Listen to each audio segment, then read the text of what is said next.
Hello guys, what's up? For today's video, tara samahan nyo ako at magsuswimming tayo dito sa Aura Skyfall Dubai. Guys, sa mga gustong pumunta dito, panoorin nyo lang video dito kung paano pumunta rito sa Aura Skyfall Dubai. Well, sana Ang Aura all. Skyfall Dubai ay matatagpuan sa Palm Jumeirah, sa The Palm Tower. Dito po ito sa 50th floor, The Palm Jumeirah, Dubai.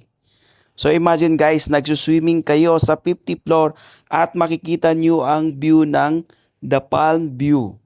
So nakikita nyo naman guys, ang ganda, di ba? So guys, sa panahon ngayon, wag lang puro trabaho. Kailangan din nating mag-relax, mag-chill-chill minsan, di ba? Deserve natin to kasi nagtatrabaho tayo ng maayos, di ba? Kaya deserve din natin na i-treat ang sarili natin. Lagi tayo nagpapadala sa Pilipinas, syempre, pag nakapagpadala tayo. So, yung pamilya natin, tinitreat nila yung sarili nila kasi nakareceive sila ng pera. So, tayo naman, wag lang puro tayo padala. Siyempre, minsan, ititreat din natin yung sarili natin para ma-relax man lang dito at hindi tayo ma-homesick sa Pilipinas. So, di ba? Kagaya ng ginawa ko ngayon, pa-relax-relax lang.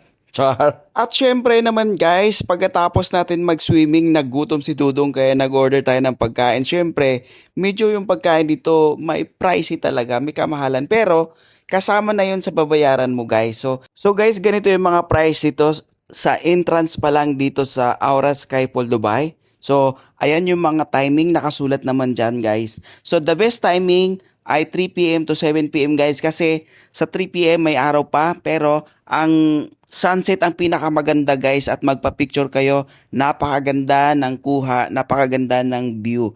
So I suggest 3 p.m. to 7 p.m. ang kukunin nyo kasi napakaganda guys, sulit na sulit.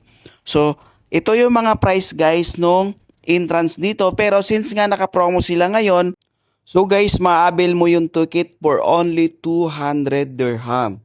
So yung 200 dirham mo guys, consumable sa pagkain. So parang ang lumalabas, ang binayaran mo lang dito ay yung food. Tapos free na yung entrance. So guys, 200 dirham hindi na masama. This is luxury adventure. So imagine guys, nagsiswimming kayo sa 50th floor at ang view nyo ay hindi basta-basta kasi ang view nyo ay yung Palm Jumeirah. So makikita nyo naman guys, so ito naman yung view sa gabi. So kung nakikita nyo guys, ang ganda din tingnan. So ganyan ang kulay ng swimming pool, di ba? Napakaganda. So what are you waiting for guys? So kung gusto nyong ma-experience dito sa Aura Skyfall Dubai, so mag-visit na kayo, spend 280 and that's it. Maraming salamat!